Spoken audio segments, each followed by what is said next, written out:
স্বাগতম তোমাদের প্রিয় চ্যানেল অধ্যয়ন শুরু করার আগে বইটি খুলে রাখুন আর আমার সাথে পড়তে থাকুন। আমাদের এই ছোট্ট চ্যানেলটি সাবস্ক্রাইব করতে ভুলবেন না। চলুন শুরু করি। 1916, Lucknow Congress Session.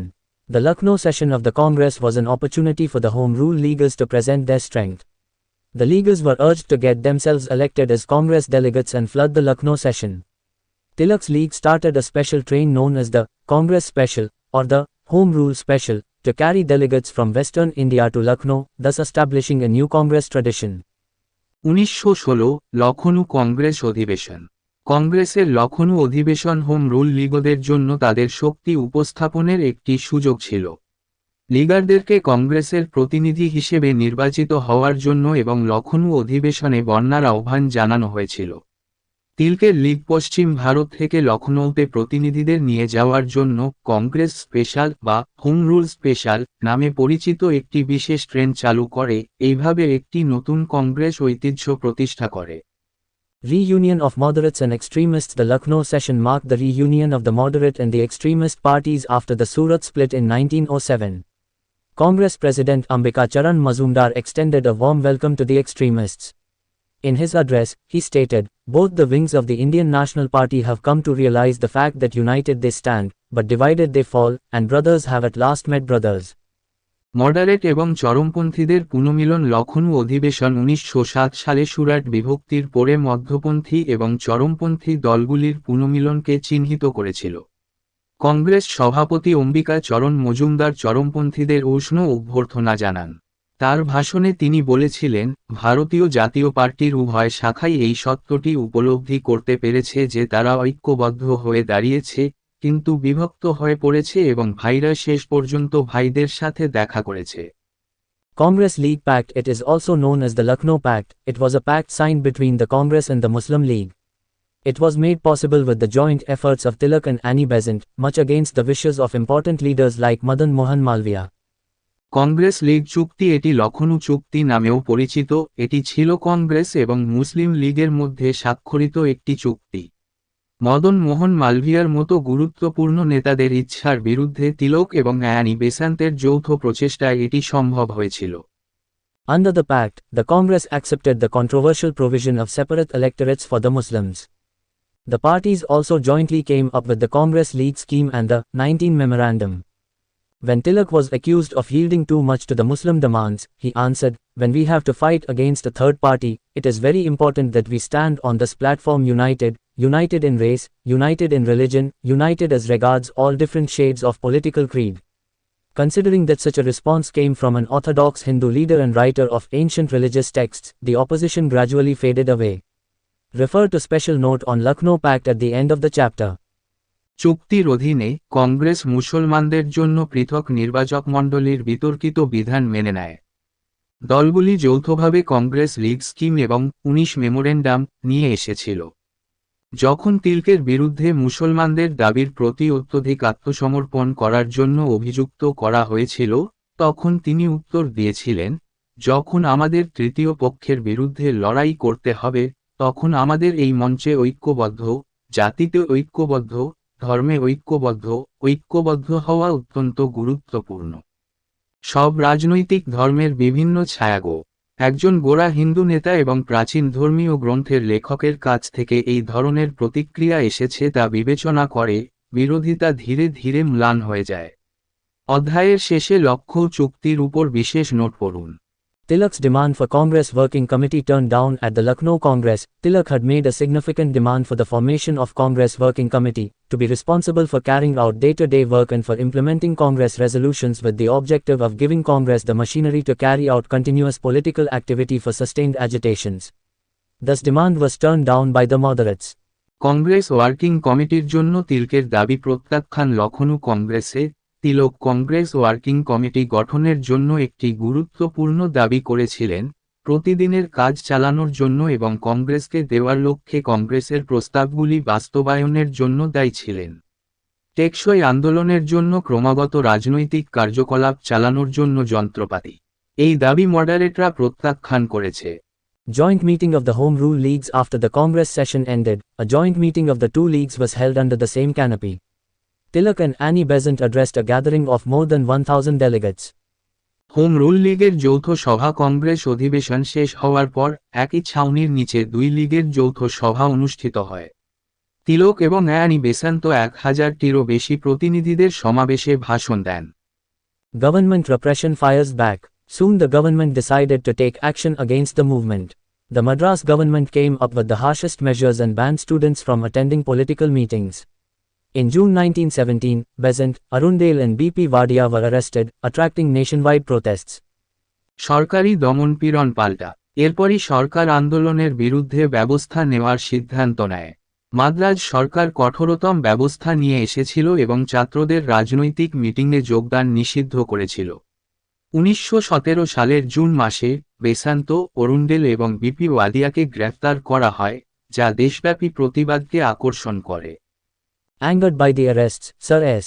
Subramania Iyer renounced his knighthood. Some of those also joined the Home Rule movement, who had until now maintained distance.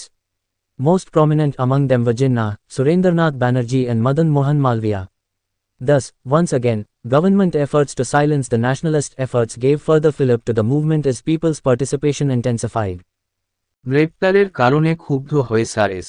সুব্রামানিয়া আয়ার তার নাইট উপাধি ত্যাগ করেন। তাদের মধ্যে কেউ কেউ হোম রুল আন্দোলনে যোগ দিয়েছিলেন, যারা এখন পর্যন্ত দূরত্ব বজায় রেখেছিলেন। তাদের মধ্যে সবচেয়ে বিশিষ্ট ছিলেন জিন্নাহ, সুরেন্দ্রনাথ ব্যানার্জি এবং মদন মোহন মালব্য। এইভাবে আবারও জাতীয়তাবাদী প্রচেষ্টাকে নীরব করার জন্য সরকারি প্রচেষ্টা জনগণের অংশগ্রহণ তীব্র হওয়ার সাথে সাথে আন্দোলনকে আরও গতি দেয়। In July 1917 at the AICC meeting, Tilak advocated passive resistance if the government refused to release the leaders arrested. As directed by Gandhiji, Shankarlal Bankar and Jamnadas Dwarkadas carried out a signature campaign of 1,000 men willing to defy the internment orders and march to Besant's place of detention. 1917 সালের জুলাই মাসে AICC সভায় তিলক নিষ্ক্রিয় প্রতিরোধের পক্ষে ছিলেন যদি সরকার গ্রেফতারকৃত নেতাদের মুক্তি দিতে অস্বীকার করে।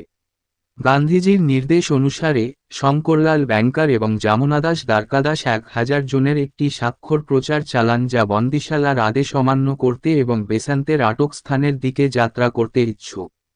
Montagu, the Secretary of State for India, wrote, Shiva cut his wife into 52 pieces only to discover that he had 52 wives. This is what happens to the government of India when it interns Mrs. Besant. ভারতের secretary of state Montagu লিখেছেন, শিব তার স্ত্রীকে 52টি টুকরো করে দিয়েছিলেন শুধুমাত্র আবিষ্কার করার জন্য যে তার 52টি স্ত্রী রয়েছে।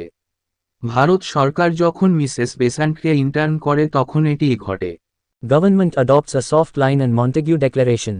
On seeing the intensification of the movement, the unity of the moderates and the extremists and the coming together of the Congress and the Muslim League and the psychology created by the war, the government decided to adopt a soft line as indicated by the historic declaration of Montagu in the British House of Commons on the 20th of August 1917. সরকার একটি নরম line এবং Montagu ঘোষণা গ্রহণ করে। আন্দোলনের তীব্রতা, মধ্যপন্থী ও চরমপন্থীদের ঐক্য এবং কংগ্রেস ও মুসলিম লীগের একত্রিত হওয়া এবং যুদ্ধ দ্বারা সৃষ্ট মনস্তত্ত্ব দেখে সরকার ঐতিহাসিক ঘোষণায় নির্দেশিত একটি নরম পন্থা অবলম্বন করার সিদ্ধান্ত নেয়। 20 আগস্ট 1917 ব্রিটিশ হাউস অফ কমন্সে Montagu. The Montagu Declaration stated, the policy of His Majesty's government is that of increasing association of Indians in every branch of administration and the gradual development of self-governing institutions with a view to the progressive realization of responsible government in India as an integral part of the British Empire.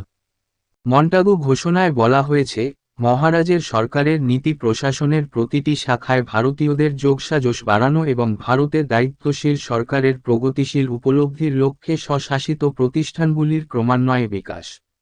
British সাম্রাজ্যের অংশ।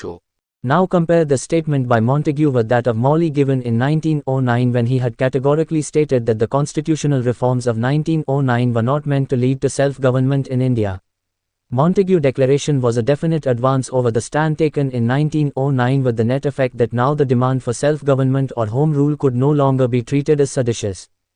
এখন মন্টাগুর এই বিবৃতিটি 1909 সালে দেওয়া মর্লির বক্তব্যের সাথে তুলনা করুন যখন তিনি স্পষ্টভাবে বলেছিলেন যে 1909 সালের সাংবিধানিক সংস্কারগুলি ভারতে স্বশাসনের দিকে নিয়ে যাওয়ার জন্য নয়।